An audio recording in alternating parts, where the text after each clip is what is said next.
This is the original esport racing game. This is iRacing.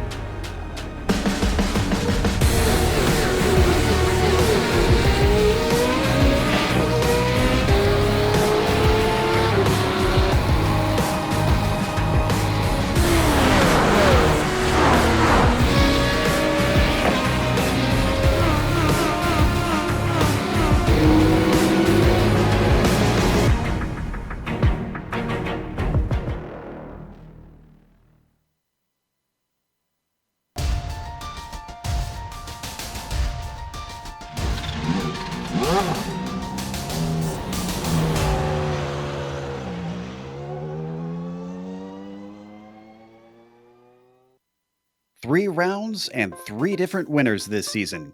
And weirdly, all three winners have only shown up in that lone round where they took victory. This has left consistency a key factor for our championship contenders. It may be early stages, but our hopefuls have already been racking up the points. We'll see if any of them falter along the bumps of Sebring as we get ready to watch round 4 of the Weekend Warriors, and you'll see it all live here on the Global SimRacing Channel and the iRacing Esports Network. Hi, I'm Joe Peak, and with me in the booth is Adam Young. Behind the scenes is our director, the Dr. Amjad Yaman, and he's using cameras provided by Dougie Beard. Adam, this car already tends to bounce all over the curbs, and adding the bumps of Sebring sounds like a nightmare in the cockpit. Yeah, it's going to be one of those places that will try to shake the fillings out of your teeth, especially in a car like the SRF. It's going to be tight. Drafting will play a role at times here today. And Ed, I mean, it's just going to be a tough race with the Spec Racer Fords at a place like Sebring, an old World War II airfield. The concrete sections, the old actual runway portions and taxiway portions actually feel like it was made in World War II. We're running the international layout here for today. 17 turns, 3.7 miles, 5.955 kilometers. Let's go ahead and take a lap around Sebring in the GSRC Spec Racer Ford.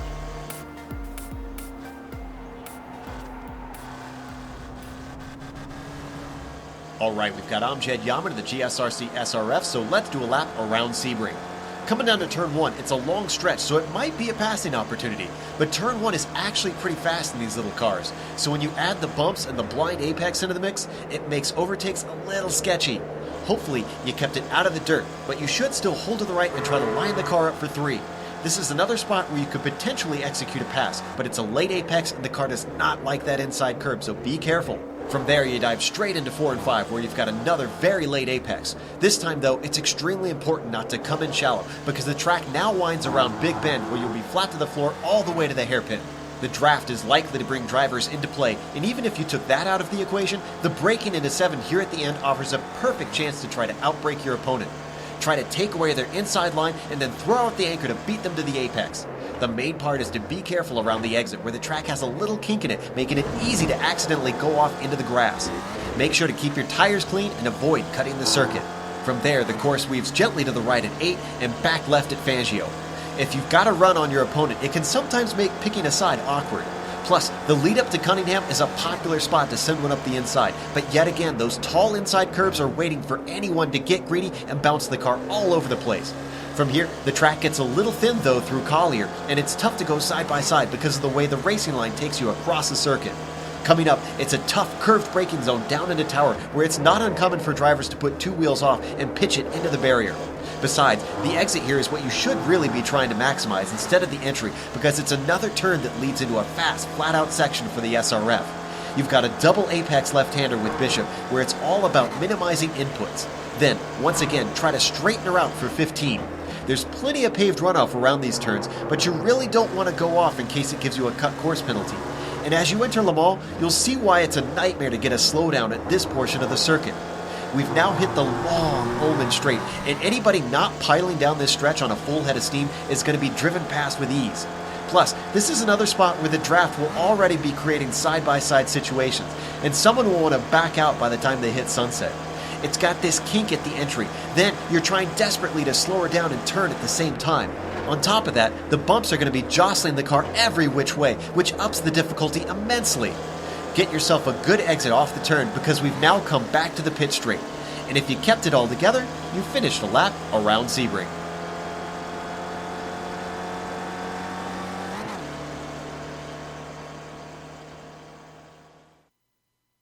That onboard should really give you an idea of the bumps around here that we keep talking about. They will be a talking point throughout the race.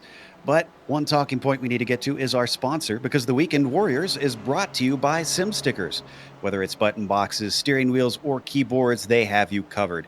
You can find out more at simstickers.co.uk. Big thanks to them for coming back for another season of sponsorship here for the Weekend Warriors. And that championship that they have been aboard is certainly an interesting one this season. Elson leads, even though he's only got a couple podiums for him, and he is ahead of Daniel Sadro, who has been chasing that championship for multiple seasons now. This looks like his best opportunity with David Gaspers not being a regular attender this time round. We'll see if he can actually manage that. Elson's going to try and deny him that. You see Regalado, McAreevy, and Doherty rounding out your top 5, which naturally brings us to the Spec 2 race here. Adam? Yeah, and of course, if you're new to the Weekend Warriors SRF series, you'll see the cars with 200s in their car numbers, and well, those will be your S2 drivers as we go through the day, and it's a tight one.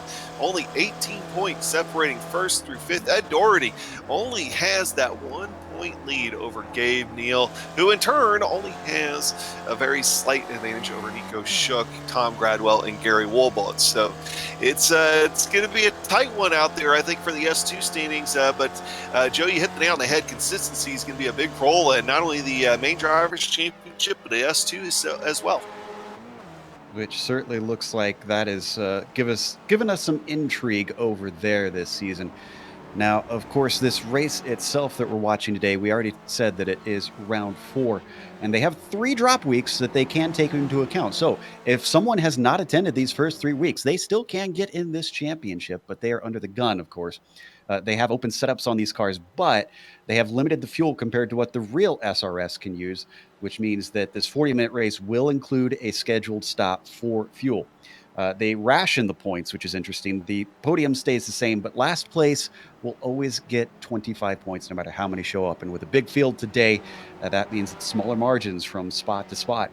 The incident penalties are for each 10 incidents out on track.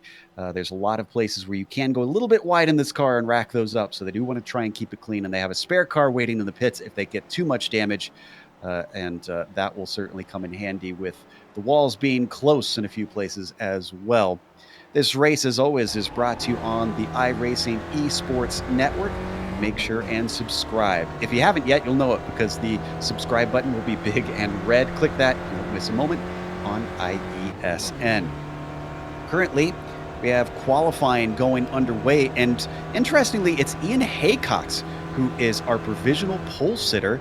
I have not seen Sadro been able to topple him, but you talked about the draft playing a part in these races. I almost wonder if we'll see it a little bit mixed up, Adam, simply because some drivers will manage a little bit of a sneaky pull along the front straight. Yeah, and there's a handful of places that is tight in as many sharp corners that Sebring has. I mean, you're going to have about 3 good drafting zones there in this car, and so this is one of those places where you'd like to have somebody, kind of close on pace to you, out in front of you, to be able to use that pull to try to get ahead in qualifying. Because once this race starts, passing is going to be difficult. So starting position definitely is going to matter here. And our viewers may notice that Ian's pole is still 2.5 minutes to complete a single lap around here. It is a long time around this circuit in the underpowered SRF. We're watching Sadler to see if he can get faster than that 2:29.3.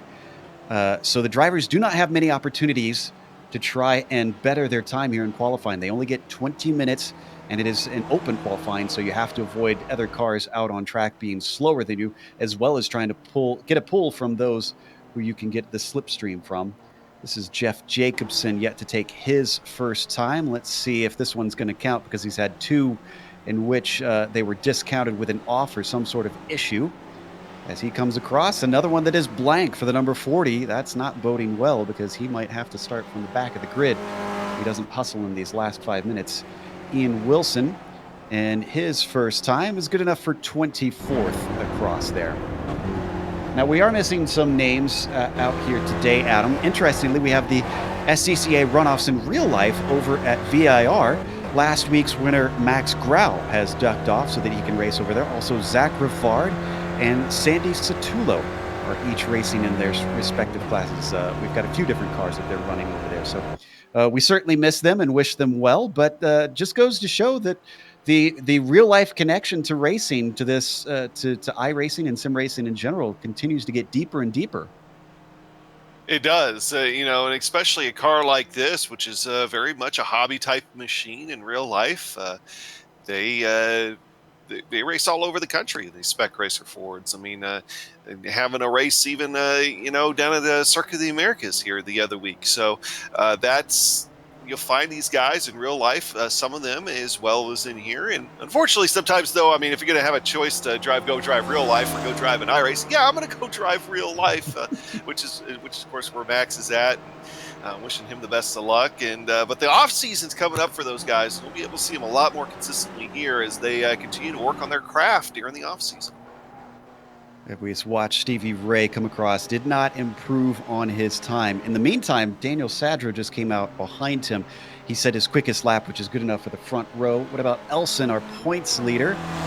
As he comes across, it looks like he does not improve, so he will stay in 12th, which is way mired down in the mid-pack for the number 56. Yeah, not exactly where you want to be at all, because it's kind of the danger zone as far as things happening in the first couple of corners here. So if you end up in that 12th spot, that's going to be a tough one to overcome. Oh, and the pole goes to Jerry McAreevy just as we were riding on board. 2/100ths quicker than Ian Haycox. He has got something underneath him this week. Sometimes he can't always make it here for practice due to the fact that his work sometimes gets in the way. In fact, he didn't set any laps in practice I'm seeing, and yet Jerry McAreevy has found some speed here today. We're watching Aguilar now, who puts himself in 15th with his first time lap. Some of the guys like to give McAreevy a hard time. Story there is, as I understand it, is that he's either working or he's doing something else on Sundays, and he's always the timing just works out that he's always getting here during qualifying. So it's just kind of one of those luck things that just kind of befalls him. But he always shows up. He always runs good, consistent laps once the race gets going. See Tom Vanderpool and his most recent lap, unfortunately not counting There's a pretty wide spread over our 29 cars that have put laps in, about 4 seconds between them. We do have a new name or two out here. I see Billy Bob Wright has joined us. Usually we see him over in the Lotus 49, a much faster car, but definitely a wheelman's car. And the number 49 has put himself into 10th place, so certainly not translating the skills from that older machinery to this newer machinery too bad. Well, at least not yet. Give him a little bit of time. He'll be all right. But it is a different machine. But at the same time, I mean, still a low downforce car that you do have to work around. So he'll figure it out pretty quick, I think. And Gaspers, who has joined us a little bit late here as well, spins out. And is he not going to get a time then? No, he won't. Ooh.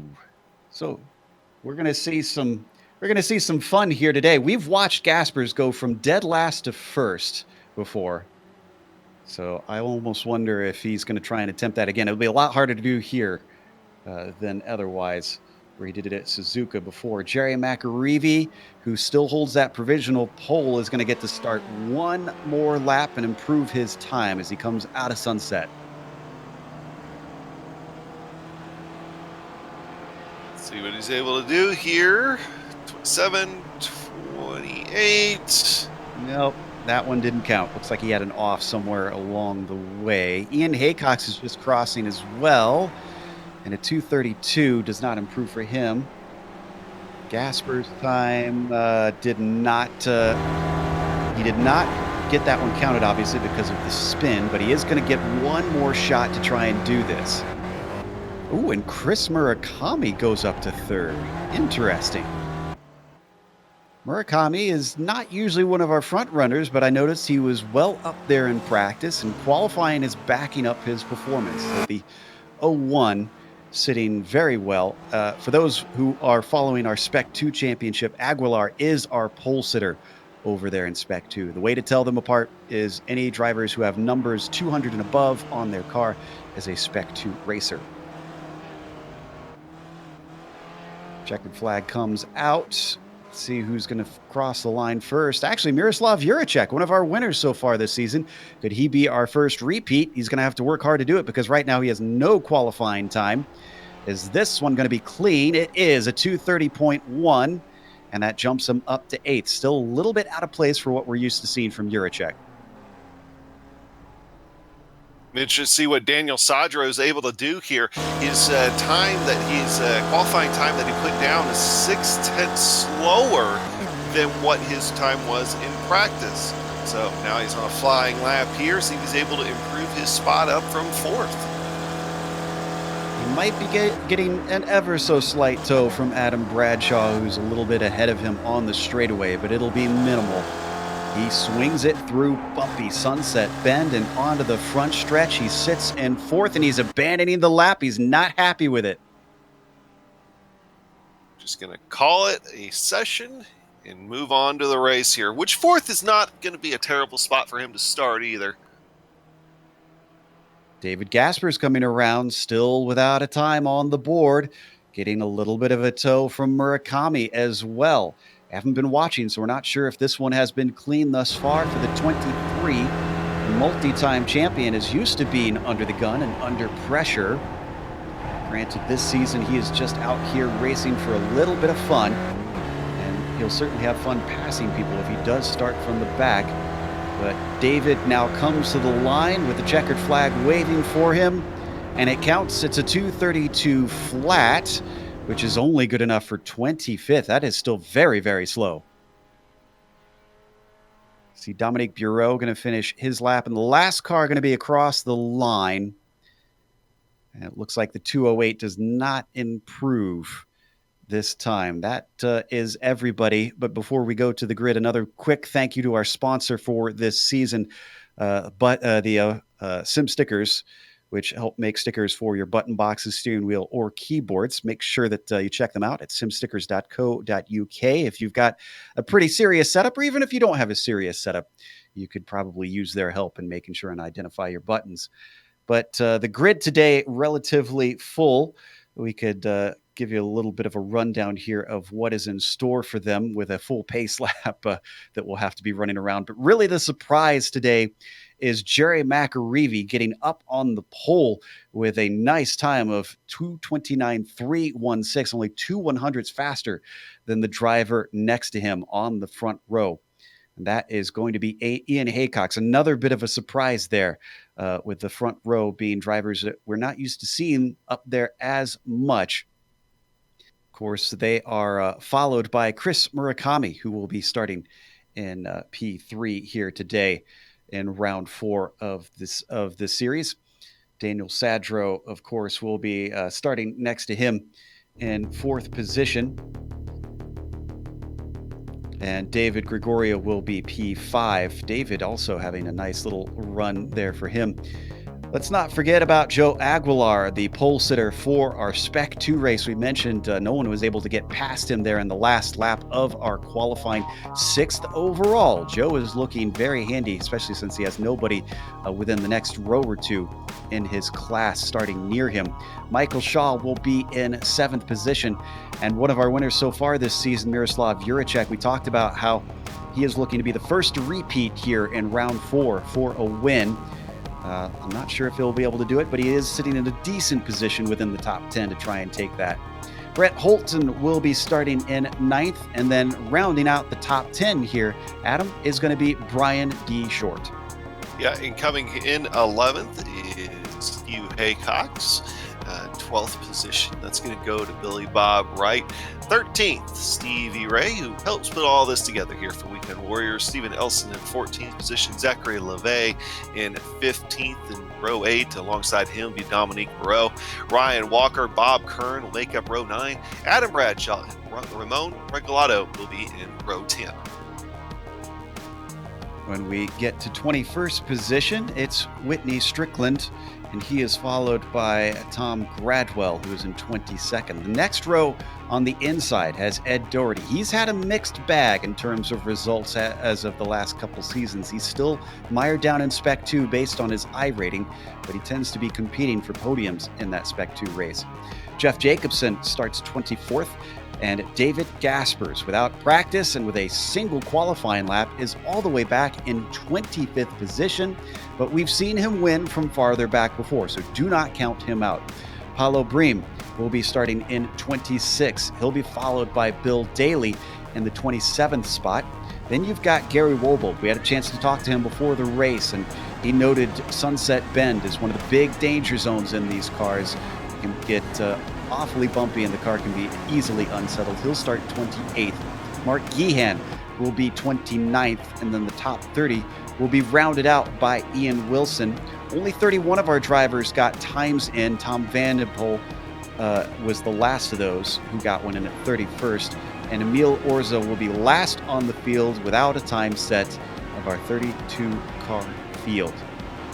Speaking of the cars out here today, we talked about the drivers racing in real life, and often, Adam, it may be easy to forget that it's more than just the Spec Racer or your regular MX-5 that the SCCA hosts. I'm looking at the cars that our drivers are running. Grau is running 2 of them, actually, the SRF F3 and the Formula Enterprises. It's basically FE2 is what they call it. And then you've got the F1600. I've gotten to watch those race in real life before. They're a lot of fun. And the SRF 3 FE for Sandy Satullo. Zach Rivard racing that F1600. So anybody who does want to get involved in the SCCA and these cars has options if they want to get out there and racing in real life. Yeah, they do. And all those guys will tell you just how great of a training tool iRacing is for their endeavors there. And I mean, the beauty about iRace, of course, you come out here and you don't have to tear apart real world equipment if something doesn't work for you. So they love coming out here. They love being able to compete in both real life and the virtual environment. So it's good to have those guys out here when they can be. But today, just the virtual guys. Let's see, it's been a little bit cloudy. We've gotten the sun peeking out here and there, but because of the cloud cover, track temperature not too bad at 98 degrees Fahrenheit. We're in the middle of the afternoon here in Florida at 3 p.m. virtual standard time. They do have a little bit of a wind, and that should only really affect them on the straightaways, the corners This car not too susceptible with that low of winds, at least around them. You can see the large field that we have here today as they work their way out of Tower down towards Jean de Bienne. Some of these quick left-hand kinks in Bishop. And then one of the most important straights on the track is coming up here, Adam, onto the Ullman Straight out of Le Mans. We've seen that make or break a number of races. Yeah, and it's one of about 3 good drafting areas that you're going to have on this track, and you've got to set yourself up right for a good run into and through Sunset, because that immediately leads into the second good, another good drafting area, with that being the front straightaway. But Sunset is such a crucial corner to begin with, and it all starts in the Ullman Straight because you're carrying so much speed into there, and then those bumps in Sunset are enough to throw your car loose, and in all types of cars, SRF included, it can be treacherous. Porsche pace car carrying them along at a nice slow clip, so it doesn't have to worry about being unsettled here through the bumps. Instead, that Porsche driver is going to duck into the pit lane and give control to McAreevy. Green flag is out here for round 4. It's a good jump for Jerry. Ian Haycox immediately goes to cover off Chris Murakami, who's got a great run up his inside coming down to turn 1. Don't forget about championship hopeful Daniel Sadro. He starts to back out of it as he sees the competition going on for second in front of him. That allows David Gregorio up his inside as we get a little bit of 3 wide coming through turn 1. But otherwise, it looks relatively safe and clean. Yeah, for the most part, still have a few guys. Oh, actually, I see a little bit of contact back there. I want to say that was for 5th or 6th at the time, trying to see who's spinning. It is Michael Shaw getting bumped out of 7th position there. So that's the first real incident that I've seen here today. Everybody's made it through the first couple corners with the exception of him, scot-free. Yeah, that sent him all the way down to 23rd. Bad news for him. Gasper's already up to 21st here at the start, as now they hit the hairpin for the first time. Haycox not quite on the back of McAreevy, dropping a bit, so no chance for a pass through. There is Gasper's using up all the track and then some through the hairpin. Yeah, and he had a lot of action going on just behind him too, with a few bumps and everything else. So it's good that he was ahead of that and able to get clear of that. But he's still got some action in front of him with Bob Kern already kind of bent up a little bit in the rear end. He's going to be able to get by him cleanly and set his targets now on Zachary LeVay. Just about halfway through the first lap, you could see our group of leaders are all pretty single file. Most of the drivers have gotten that way. You don't really have much of a battle until you get far, far back in the field. They come up to Jean de Bienne now. Let's see how powerful this draft is in race trim. Coming up to Le Mans, our leader tries to get back on the throttle as soon as possible. McAreevy. McAreevy's around in the tires. That's Ian Haycox. Not McAreevy. Haycox. Yeah. And he's stuck there. Oh, and he's being joined. I'm not sure who that was. I think that's Billy Bob Wright. Both of them get it going, but both made hard contact with the wall. Yeah, Haycox definitely got the worst of that. He has been up all 4 corners of that machine. It was the inside curb. He was way far inside there, and then there's Billy Bob, and it's the exact same thing. It's almost like he hit that set of bumps in the middle line, and it set him into the inside curb at kind of a weird angle, and that's what I think just finished the job, and the car's all tore up. Onboard Shaw, looks like he did get a shot from the back. I think you said something about that earlier, didn't you? That he had some help. It looked like there was some contact there. Yes. Oh, there it is. Trying to figure out who the white and black car is. Number 12. That's Brett Holton. So one thing to mention, though, here, I don't think we did there in the pre-race, these guys do get 1 fast repair. Now, some of these guys that do have some damage, you're going slow enough, it's not going to really wreck your day or anything like that just yet. A lot of these guys will try to ride through the damage going to their pit stops so they don't have to come down pit road twice, or at least wait until the pit window opens. We saw Sadro manage to get by Murakami. That's for second place, and he sets his sights on McAreevy ahead of him. Gregorio and Aguilar are still close behind. Aguilar, our Spec 2 leader down in that class. We got some action behind them, though. Dominic Bureau and a little bit of a fight with both Gaspers and Holton. In fact, I think Holton and Gaspers still side by side and almost 3 wide there for a moment. Gasper's going to manage to sneak through. That gets him up to 9th place. We're only on lap 2, and he's cracked the top 10. This is insane. Not only cracking the top 10, I mean, he's trying to dive into the top 10 here. Hugh Haycox, that last time around, was 8th. Granted, some things have shuffled of some 3 wide battles there and everything else, but Gaspers keeps up like this. I mean, he's going to be going for the top 5 here before too long, back in that lead pack.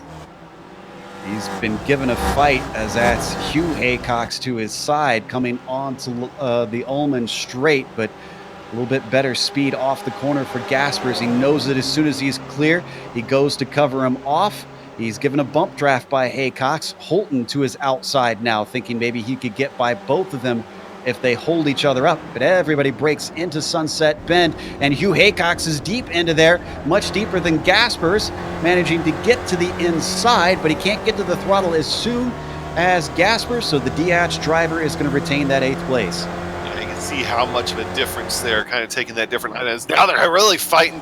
Haycox almost trying to squeeze Holton.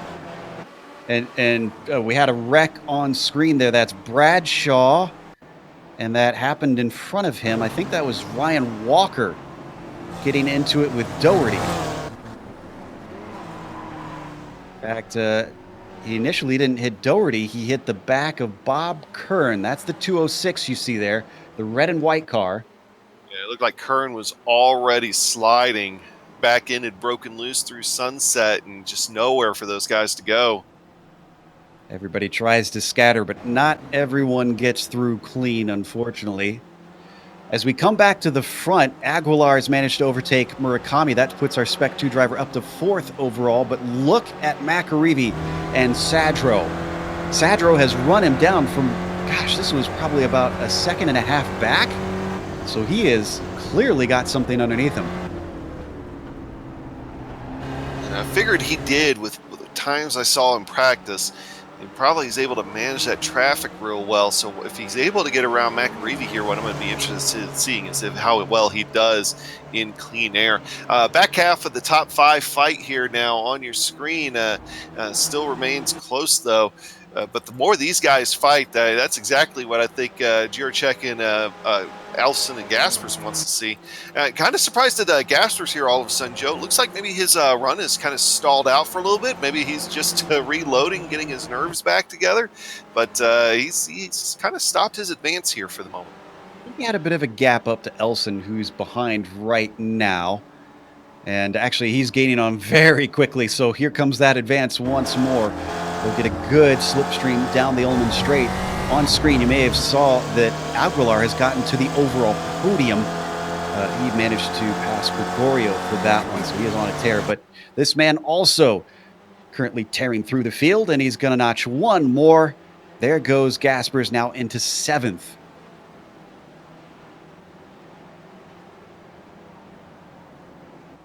Some of those drivers who did get damaged might have a chance to stop into the pits soon. We're just about to the pit window. There goes our leader, pulled away from Sadro at a crucial moment, as these are some of the draft portions of the track down the front stretch and through turn 1. Sadro is going to have to reset himself up. They do have Aguilar behind it. It's about 2.5 seconds to the car in P3.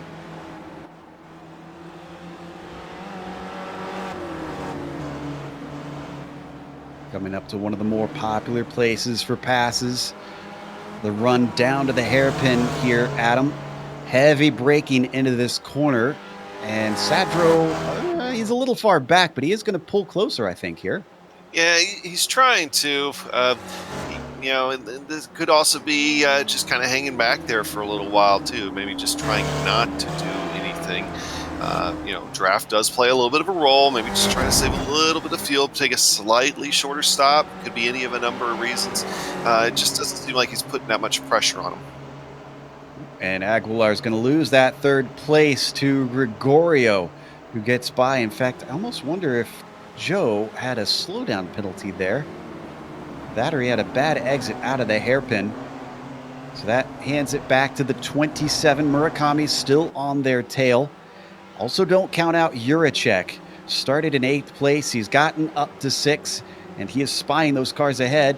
Usually has pretty good pace, so he could possibly fight for this podium. However, he now has David Gaspers within about a second and a half behind him, and he knows how fast Gaspers is. So the question is, how hard will he fight once he's caught?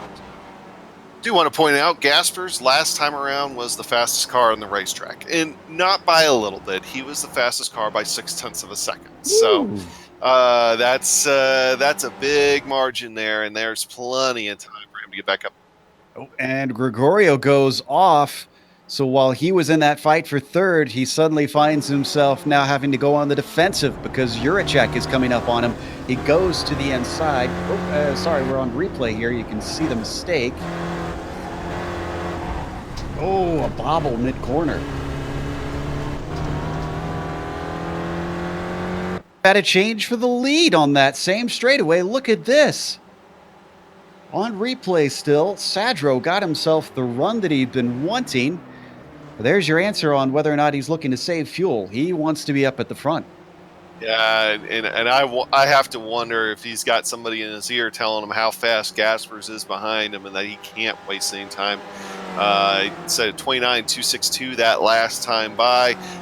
Gaspers was a 29.280, so he was only 200ths of a second faster that last time by than David Gaspers. And he overtook 2 more cars in the process. He got by Gregorio. Excuse me, 1 more car. He only got by Gregorio in that process. Now he's still behind Juracek. So it's 2 positions lost, actually, for David. At least David Gregorio. David Gaspers up 1. The 23 sizing up the 84 as they come up to the hairpin. Not close enough at this point. Oh, but he's wide at the apex. And Juracek just lets him through.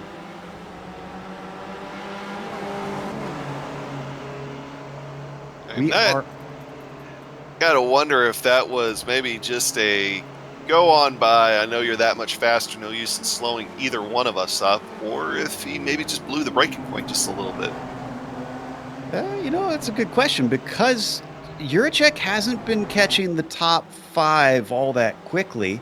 Maybe he's thinking, if I grab onto the slipstream of Gaspers, he can tow me up there, and I can have a better chance of challenging. Right now, he's been hugged right to the gearbox of that number 23 as they both pull along Gregorio as well. And here's the incredible thing about this climb. We're on lap 5 right now, and he's in 5th place. Gaspers started in 25th. He's done an average of 4 positions per lap. Just incredible. And I mean, he's still got a ways to go. It's not going to be a give me any means. Jerry McAreevy now right back up underneath Daniel Sadro. Not going to do anything with it here. In fact, maybe gave him a little bit of a push going into sunset. I really think those two are starting to work together here, knowing that if they don't, Gaspers is going to be up there in no time. But if they can just take advantage of who's fastest win, it's going to prolong that and maybe just buy them enough time. The gap from Gaspers to the leader is 7.5 seconds. We've got early takers for the pits. This is a little unusual from Juracek. Then usually we see Stevie Ray as the first. Yeah, I'm going to be watching this. David Gaspers, that last time by, you see it there on your screen, a 28.88. So your leaders the last time, 29.45 and 29.25. So 0.4 to 0.6 faster than what they're running right now. And this is why we were saying you can't count him out when we started this race, even though he was down in 25th on the grid. You can see he's now up to the back of Murakami. What took Juracek, well, what Juracek couldn't do, if anything, did not take Gaspers all that long. Wow, and he closes heavily under braking, almost touches the rear of Murakami.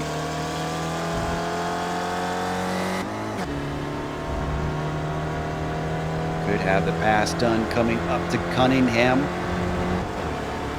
Love these onboards and how much it shows you these cars bounding around over the bumps. No defense from Chris Murakami. Lets him through into Cunningham. And easy pickings for Gaspers to now reach 4th position.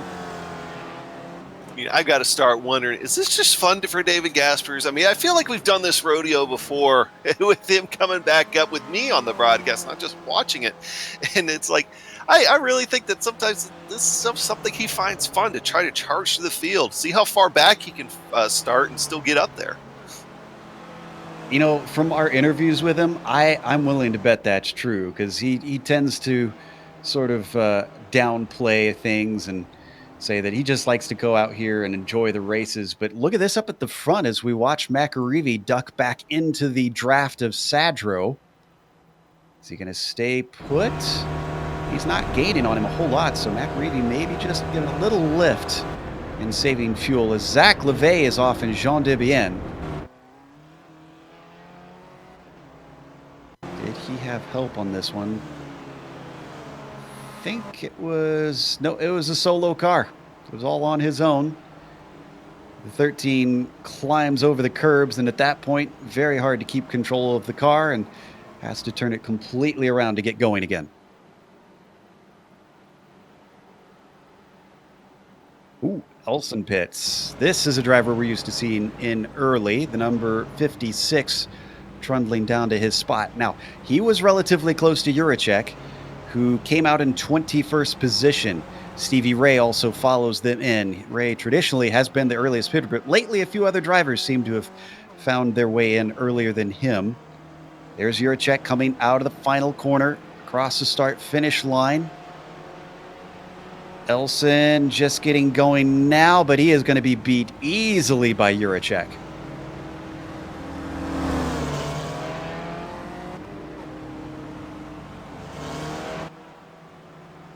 See Adam Bradshaw pitting. He had some problems with some contact, so I suspect he's coming in to take his spare car.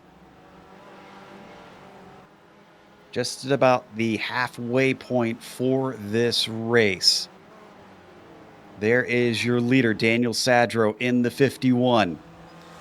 McAreevy ahead of him. And if Sadro, even if Sadro doesn't win this race, by the way, Adam, we have to remember championship points. Elson has been stuck down in the lower half of the top 10.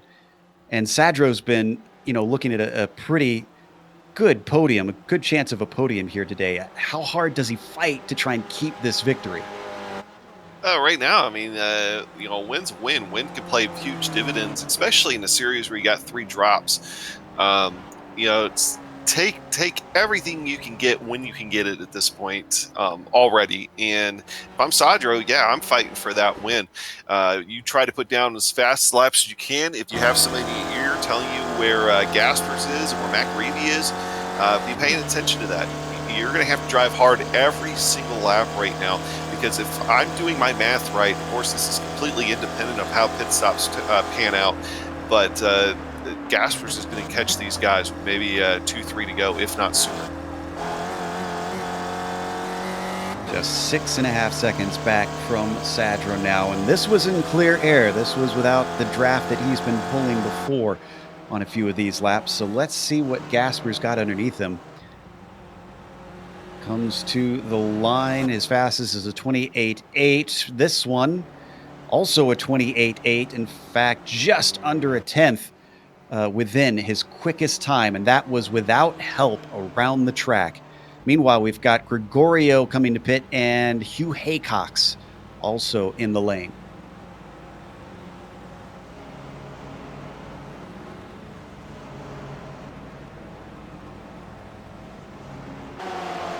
Down in the mid-pack, we got a nice little battle. We haven't been able to watch them quite as much with all the action within the top 10. Paulo Bream and Edward Doherty fighting with Jeff Jacobson. Too wide through turn 1 can be a little bit sketchy, but those two managed to come out the other side.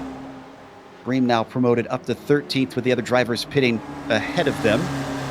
Coming out behind. Now they come through 3, 4, and 5. A short little technical spurt before it's back onto the throttle around Big Bend and a wheel off into the dirt for Edward Doherty, but it doesn't phase him.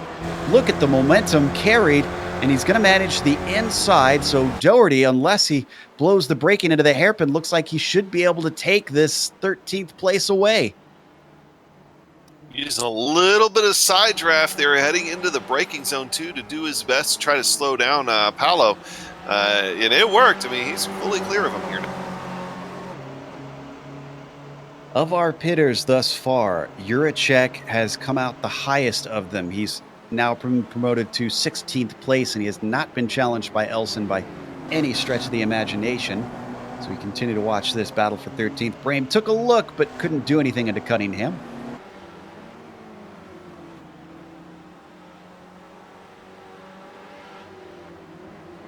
I've always considered this corner right here, Adam, one of the toughest on this track. Into Tower Bend, and it seems like it's awful tough for Bream, who goes completely off into the dirt on the exit of the corner. That is a tricky little thing with that awkward braking. It is, it's like you're swinging from one side to another. Like, what's the line going to be? I would say Tower and Sunset, in my opinion, are the two that are most dependent as well on track conditions. Tower can be sneakily as treacherous as Sunset in the right condition. There's very little runoff in the grass to the outside, too, to stop you from hitting the wall. As these three stay line astern for the battle for 13th, Doherty's not going to relinquish it for now. Bream, though, is going to duck to the inside with a very late move as all three cars take differing lines through the final corner.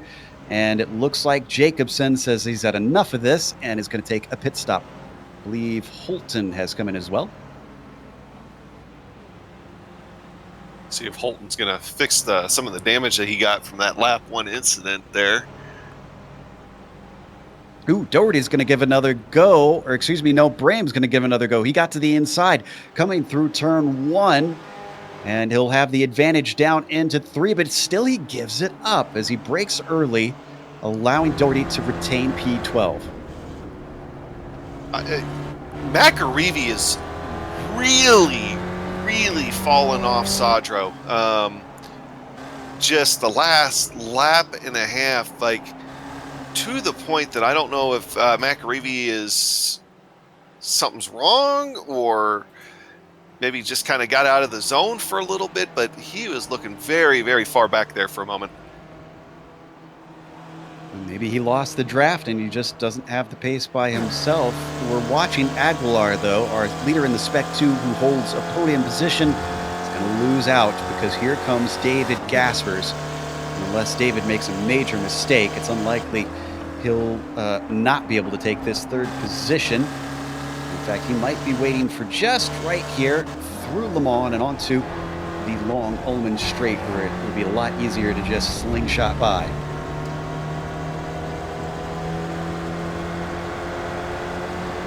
A little bit of a defensive move, covering off the middle of the track. Joe Aguilar doesn't have much of an answer, at least on speed down the straight. He could try to outbrake him into Sunset, but he does not. That allows Gaspers to get through onto the podium, only on lap 9. Yeah, he's still on track to be able to catch those guys before the end of the race. I mean, it's going to be close, but that was a 28.512 there by David Gaspers. So for comparison, that was a second faster than what Daniel Sadro was able to run. Murakami has pitted. There you see him on screen in the 01. Now, he was close to Juracek, was he not? I think Juracek coming around Sunset Bend right now, but he is in traffic. In fact, he's in the midst of the battle between Bream and Doherty, who mercifully pulled to the side for him, and Pitt, giving him clear track again. Murakami still in his stall, and Juracek is by, still our highest pitter of the group.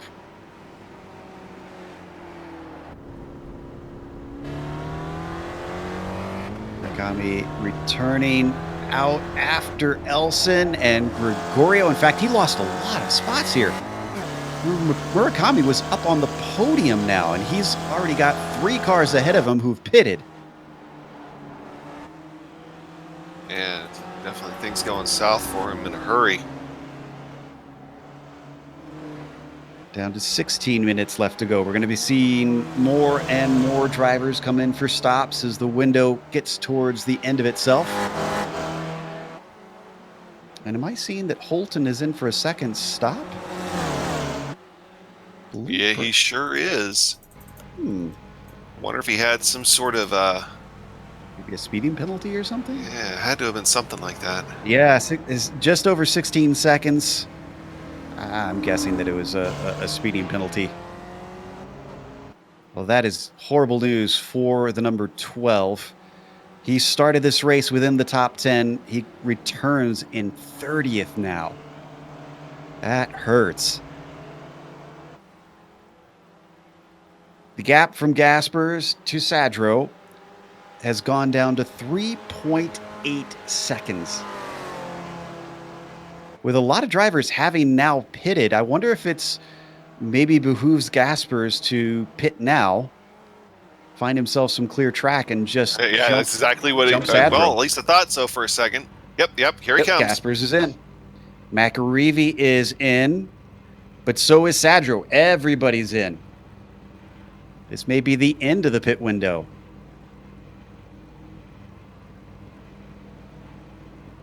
All of them looking for their stall. See if anybody manages to miss it. McAreevy has to go through Sadro, but he spots it perfectly. Hits his mark. Gaspers is going. Bureau stays out. Ooh, wow. I think Gaspers gained quite a bit on Sadro with that stop. McAreevy is still there. Did McAreevy maybe get an unsafe pit entry here? Let's take a look at the replay. He's following him on board through Sunset Bend. You're going to see the pit entry where the cones are. Oh, yep. Yeah, that's big. And that puts Gaspers now with nobody between him and Daniel Sadro. Will effectively promote him to second. McAreevy did get back out, but he returns in 9th. We're still waiting for LeVay and Bureau to pit, so he should gain those 2 positions once that cycles through. Bureau, obviously our leader now. We'll have to relinquish that soon. Sadro's, well, I'm sure he'll go in this time, but Sadro's hoping that he doesn't catch him. Because Bureau's still out there, could hold up the 51, and he needs as much time as possible, losing a second to Gaspers in the pit stop.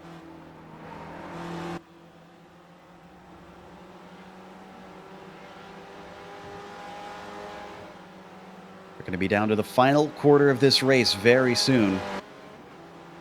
And from there, it'll be a matter of whether or not Sadro can hold him behind. 5th place, a nice little tussle. Juracek has caught up with Aguilar. Aguilar still our leader in the Spec 2. In fact, the next car down in Spec 2 is Hugh Haycox, and he's in 12th position.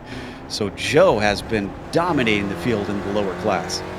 Yeah, and you know, Joe wouldn't even be in this fight right now if it wasn't for that slow pit stop. But now he is, so he's going to have to do his best to try to fight off Juracek here.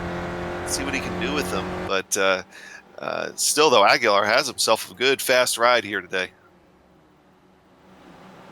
Juracek gaining with a great run on the Ullman straight. He thinks about maybe trying to pass, but doesn't have enough of a run up to there. Bureau has pitted in front of them. So is and LeVay. LeVay has as well. This time onto the front stretch. Juracek still staying within the toe. It's a little bit of a shorter straight here on the front stretch. Coming up to turn 1. We ride on board, looking ahead. Very different lines between the 2 drivers. If anything, I would say that Aguilar got a little loose right there going through turn 1 and 2 with a little bit of that off throttle oversteer, and he had to catch it, but in the process was able to do it without losing too much time, but kind of maybe, oh, he's going to get loose right there, but maybe in Jiricek's view, he's off. He's going to lose it down here in the straightaway. Yeah, just too much dirt off to the outside. Even if he kept his foot in it, there's just no grip out there. Jiricek now gets onto the podium. And Joe Aguilar, leader in the Spec 2, gets demoted to P4. He's got a decent gap to Gregorio, who is in 5th position. It's 7.5 seconds between them, so I don't think Joe is sweating it too much. No, I don't either. Here. Whoa, on screen contact between, was that Stevie Ray and Hugh Haycox?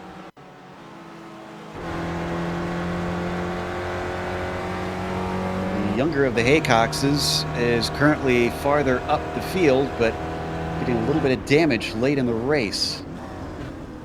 Well, maybe not. No, just managed to stay out of him. It was incredibly close between them, though. Well, guys, Gaspers can now shout at Sadro. Sadro slips up once. Gaspers is there. 1.2 seconds. And they've faced each other before. But Sadro knows the deal here. I think with so few laps left, I kind of get the feeling that maybe he would just try and tuck in behind, ride the draft into the last lap, see if he can get a sneaky pass back front. He's faced up against Gaspers repeatedly in this series, in these cars. Probably at this track before even, I would say, the numerous times that they've raced here in this series. I don't think he is out of tools in his tool belt quite yet.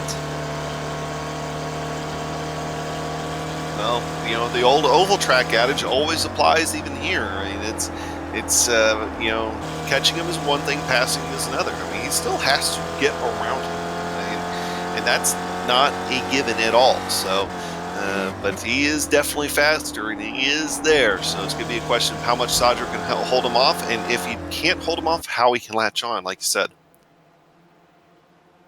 Corner after corner, the gap continues to come down. It's 0.5 of a second now.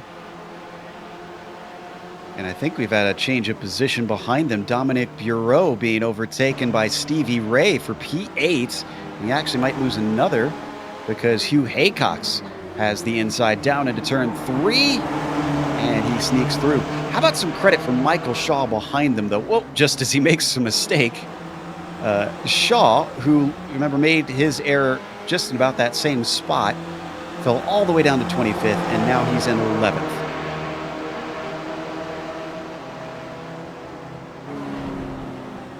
I think Ian Haycox had another issue. We don't necessarily need a replay of this, but it looks like he lost control of the car into Sunset Bend. Meanwhile, the battle for the lead has gotten all the closer, and there's less than a car length between them. That was a great run out of Tower. But Gaspers just gives a little bit of a nudge up to Sadro. He doesn't make a move to try and pass here through these fast left-handers of Bishop.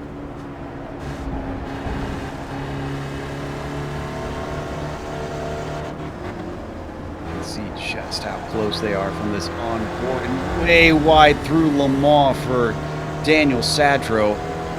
Puts it out on a silver platter, and Gaspers should have this one up into Sunset.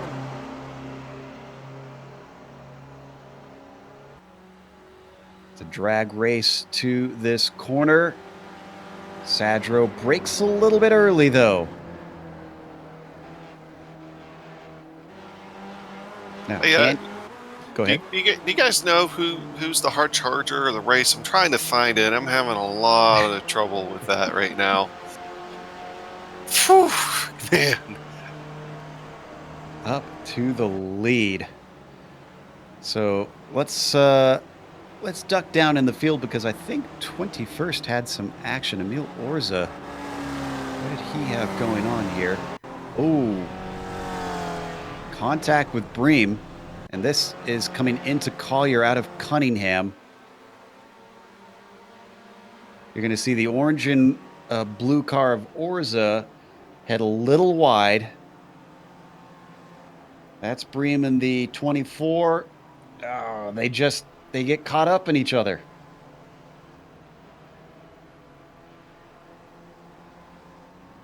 Both continue on, but with some big damage on the front. In fact, are they still in a battle here?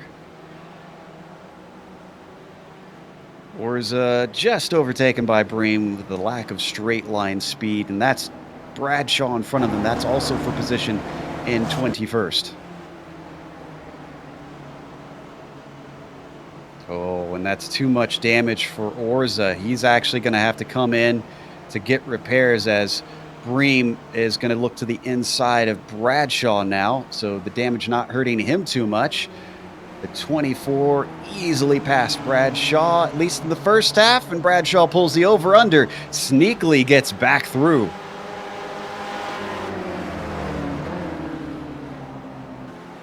Up in 8th position, Stevie Ray and Hugh Haycox coming into Cunningham, being watched carefully by Shaw and Bureau. Oh, they're going to go side by side, coming up to Tower out of Collier. Someone's going to have to give way here. Nobody's willing to do so, though. Hugh Haycox on the inside can't carry the speed quite like Stevie Ray can. Not only does he lose out on that battle, but here comes Michael Shaw, looking to see if he can demote him down to 10th. Up front, Daniel Sadro taking a sneak. I thought we were going to have a pass for the lead there, Joe. I'm sorry. Sadro almost was right alongside David Gaspers. And I think we've got 3 laps to go this time by. As they come across the line, Sadro still staying with him. You nailed it, Joe. I mean, he's latched onto that draft and trying to use it. And I'm wondering right now, maybe he's just trying to test the waters, maybe trying to do something here, if he can keep up there for the last lap. Don't count out Joe Aguilar. We said he lost the podium position, but our Spec 2 leader is still behind Juracek and employing some of the same strategy, waiting for the right time to try and get by. Right on board with Sadro. Old-time rivals in this series at this point. Compared to Gaspers, Sadro is a little bit more new to this series, and he does have a run, and he's looking to the inside. Gaspers doesn't cover him off, though. He lets him have the desired line into the hairpin, and almost gets squeezed off on the exit of it, as the inside line not going to give you the best traction, so now it's a drag race at him up to Cunningham.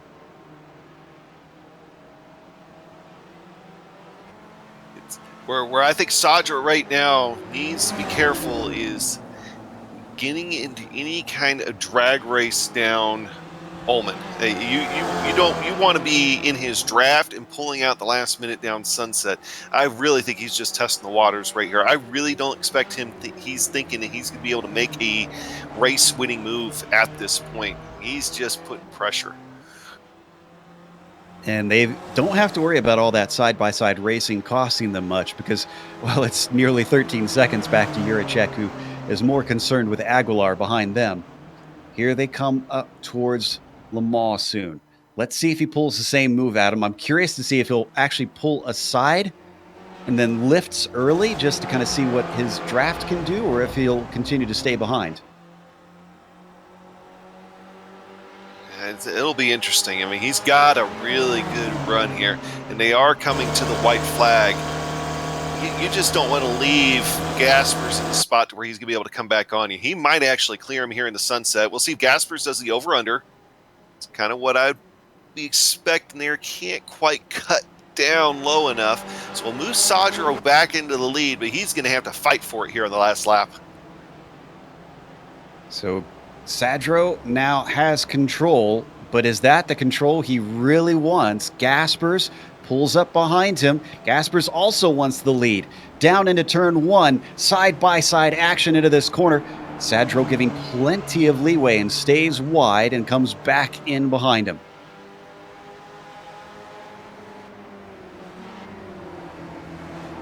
Head through 3, 4, and 5 here.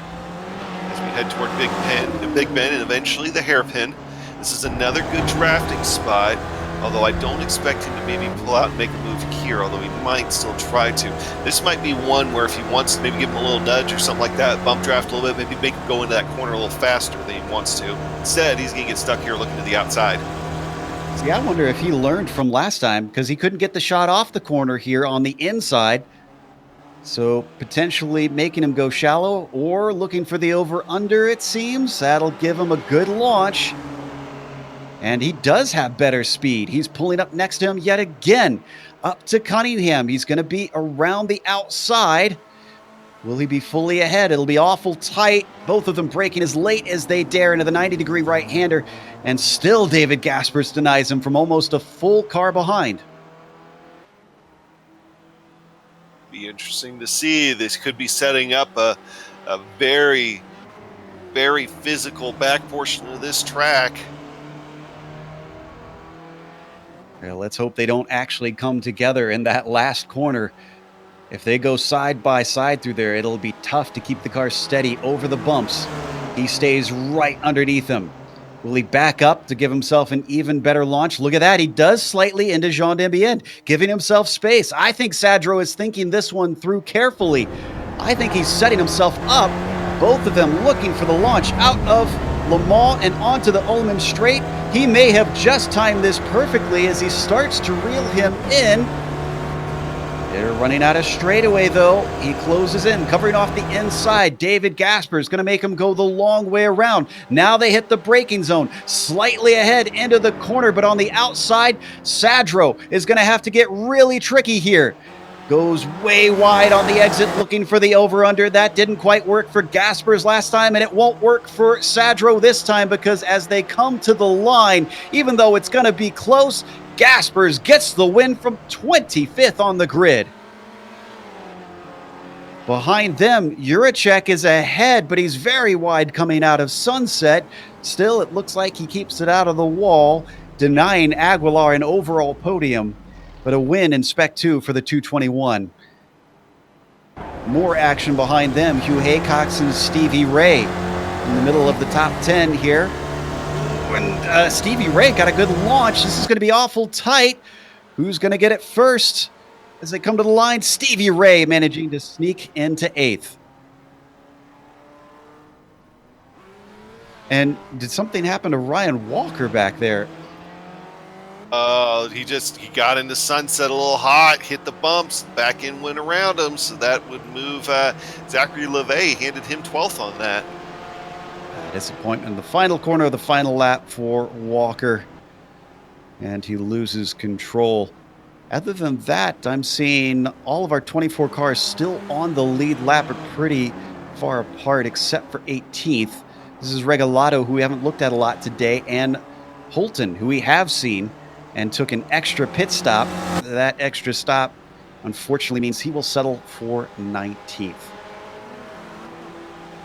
Old Bolt just going to come home behind Bream. And that's the last of our drivers close to one another. Short, Wilson, and Orza will round out our field of drivers on the lead lap. We're going to take a quick break here on the Global Sim Racing Channel. We'll come back with the unofficial results as well as driver interviews.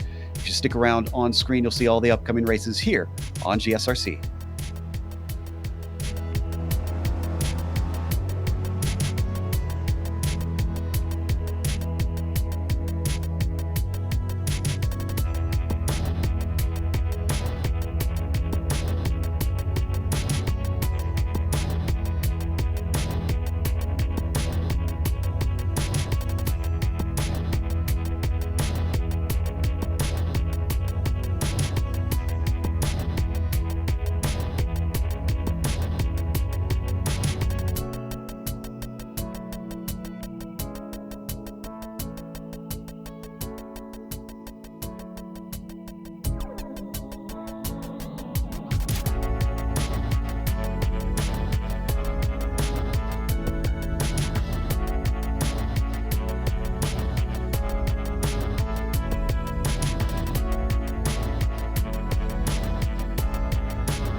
Welcome back to Sebring International Raceway. Round 4 of the weekend. Warriors wound up with a fight for the win, but not between the drivers we expected. David Gasper started this race in 25th, having not set a very competitive qualifying time, climbed to the front, and then Daniel Sadro tried to tussle with him all the way to the checkered flag. In the end, he couldn't take the victory away from the multi-time champion. Still, it's a second place and good points for Sadro over his main rivals this season. Miroslav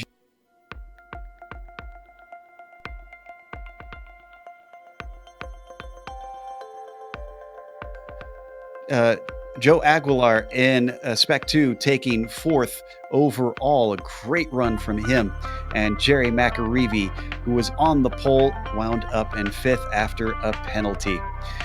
David Gregorio in 6th position, with Chris Murakami finishing in 7th. Stevie Ray with an 8th place. A good climb for him. Hugh Haycox in 9th. Dominique Bureau rounds out our top 10. Yeah, looking at 11th on back here for today, Michael Shaw, Zachary LeVay. We saw him be able to get around Ryan Walker with that spin there through Sunset in the last corner. Bob Kern, Tom Gradwell, Edward Doherty had a few problems out there, able to overcome and finish in the top half of the field. 16th, 17th goes to Jeff Jacobson. Mark Ehan in 18th, Ramon Regalado 19th, and Brett Holton in 20th. 21st today goes to Paolo Bream. We saw him with some late issues, sitting him into the wall. 22nd to Gary Wolbolt and Brian Short, 23rd. Ian Wilson takes P24, and Emil Orza is the last driver on the lead lap in the 25th spot. Bill Daly a lap down in 26th. Bradshaw, he was involved in that early wreck in Sunset. He was 2 laps down in 27th. Tom Vanderpoel also 2 laps down, 28th. Then you get to drivers with some big problems. Ian Haycox 4 laps down, 29th. I think he may have DNF'd actually. Elson did as well. We didn't catch what happened to him. 30th, Billy Bob Wright, 31st, and Whitney Strickland, the first one out in 32nd spot. We have Gaspers ready to talk to us. The first driver to get a repeat win this season. And David, you started from the back, and we saw that you came in a little bit late, but was the slow qualifying time intentional, or was that all that you could get there in the last stages? No, that definitely wasn't intentional. I spun on my first lap, and then on my second lap, I somehow couldn't get my gear in after the hairpin, so I lost 2 seconds there. That explains the slow lap time, but you picked your way through the field, and then you got up to Sadro. Did you know that he would be able to hold on with the draft? Were you expecting him to be able to stick with you in the final few laps? Yeah, he has good pace around here. I knew it would be impossible to get him out of a draft, and it was really close with my fuel. At the end, I had 0.4 liters left. At 0.3, the engine starts to stutter. So I had to save a little fuel the last 2 laps. I was lifting coasting then. That's why it was even closer then. We did notice that you had a slightly shorter stop than Sadro, and that makes it all the more impressive that you managed this win. I know, obviously, you haven't been around for all the races so far this season, but do you think we'll see you at Suzuka? You've done a similar thing there, coming from last to first. Yeah, I think I should be there, but this time with qualifying. All right. Well, we hope that that goes a little bit better. Congratulations on the victory today. Thank you. David Gaspers, our winner. Second place, Daniel Sadro. Adam has caught up with him to see his feelings after being beat to the line by his longtime rival. Yeah, Daniel, great race. Can't take nothing away from you on that one. Great battle earlier on with Jerry McAreevy, able to get around him, and then it just felt like the race was on and the clock was ticking. I will admit there was probably people that thought that once Gaspers caught up to you, that he's probably just going to go ahead and start clearing everything, but you hung with them, man. You made a race out of that thing to the end. Yeah, I remember growing up at the local dirt track. When you won a race, they made you start at the back so that everybody else could have a chance. But even that didn't help keep him behind me today. No, he was obviously he is the champion, and he's champion for a reason. He's very, very good. I was just making far too many mistakes and just kind of let him catch up to me. And once he caught up to me, I knew we'd have a race. Well, of course, that was only one part of that there. You ended up having the best pit stop out of just about everybody.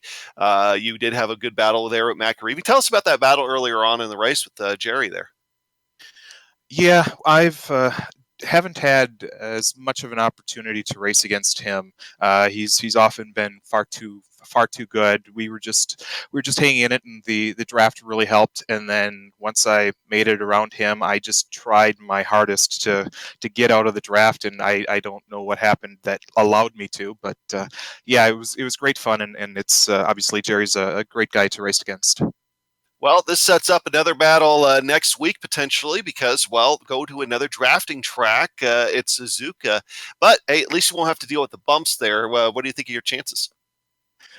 I really like Suzuka. I think it's a great track. I don't think I'm going to be faster than Gaspers there, but I rarely am. I'm looking forward. I'm cautiously optimistic. All right. Well, hey, Daniel, good run here today, and we'll see you again next week. All right. Thanks, guys. That was our second place finisher, Daniel Sadro. Last up, we're talking to 8th place finisher, Stevie Ray, who had lots of adventures, including on the first lap, Steve. Not only did we spot you going 3 wide on the first few corners, but it looks like you had a little bit of an adventure at the end of the lap as well. Yeah, I kind of overcooked the last turn on the draft and had to just go straight through it, and it gave me a slowdown, so I had to go back quite a bit. So from there, you had some ground to try and make up, and you find yourself all the way mired down in 14th. But you worked your way back up, and it looked like the action on track, at least all through the field, was pretty good out here today. So would you say the drivers were relatively respectful? Oh, yeah. I didn't see any problems. This is a really good group, a lot of fun. I don't know if you caught it there. The last several laps, we had a 4-car battle going with Hugh Haycox and Dominic Bureau and Michael Shaw and myself, and that was a lot of fun. And we were side by side for several turns and battled it out. I hear some drivers talking before the race sometimes about the setups and trading notes. Obviously, as you mentioned, a very friendly group here to being able to share those setups. How much do you alter yours, though? Are you more of a default setup sort of guy and just run it, or do you try and tweak it to your liking? I take a setup that I've liked for a couple of seasons now, and then I tweak it a little bit and to my liking, and then I'll usually post it for anybody. But it's probably a little different from what most run, just because I drive it a little different, I guess. But I do like kind of tweaking it and seeing what I can. Well, it certainly worked well for you today. Again, congratulations on a top 10, and look forward to talking to you over in Suzuka. All right, guys, just once again to thank all the Warriors who come out every week. We've had over 30 pretty much every week this season, so a great tribute to all the Warriors and to you guys. You guys do the best. Oh, thank you very much, Steve. And we agree. We like seeing these big fields return once again. That was Stevie Ray, our 8th place finisher. And we're going to close up with a big thank you, of course, to Sim Stickers once again. If you do think that you could use some of their products for your sim rig, go to simstickers.co.uk. Also, a thank you goes out to iRacing for putting us on the IESN. Make sure and subscribe so that you don't miss a moment here on the iRacing Esports Network, which includes the Weekend Warriors, week in and week out. Thanks to the companies that provided the software and hardware for our broadcast listed here on your screen. Additional thanks go to June Lalonde, who provides our wonderful music. See the screen for how to get a hold of more of her great work. Thanks to the team today as well, Adam, Amjad, and Dougie. If you'd like to find out more about GSRC, including upcoming races, you can find it at globalsimracingchannel.com. We're also on social media. Twitter is at GSR Channel, Facebook, Global Sim Racing Channel, and Instagram, GSRC_Graham. As we mentioned, it'll be off to Japan for the next round. That'll be Sunday, October 13th at 3:45 p.m. Eastern, but we have upcoming races for other series listed on the screen, so check those out and mark them down on your calendar. And until next time, race clean, race hard. We'll see you on the track.